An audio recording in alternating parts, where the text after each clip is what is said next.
नमस्कार, सत्यदर्शन न्यूज मध्ये आपले स्वागत आहे. मी पायल शहा. एक नजर टाकूया आजच्या ठळक घडामोडीवर. सोलापुरात भाजप उमेदवारी अर्जाच्या एबी फॉर्मला काँग्रेसची हरकत. आज सोलापूर महानगरपालिका निवडणूक उमेदवारी अर्ज दाखल करण्याचा शेवटचा दिवस. काँग्रेस पक्षाच्या वतीनं निवडणूक आयोगाच्या नियमानुसार सर्व उमेदवारांचे एबी फॉर्म दुपारी 3च्या आत दाखल करण्यात आले.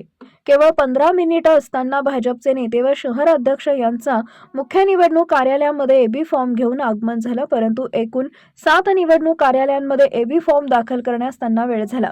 दुपारी 3:05 एबी फॉर्म दाखल करत असताना शहर अध्यक्ष चेतन नरोटे व मित्र पक्ष यांच्या नेतृत्वाखाली तीव्र हरकत घेण्यात आली. या विषयाचं लेखी निवेदन मुख्य निवडणूक आयुक्त व सोलापूर महानगरपालिकेचे आयुक्त यांना सोलापूर शहर काँग्रेस पक्षाच्या वतीनं हरकतीचं लेखी निवेदन सादर करण्यात आलं आहे.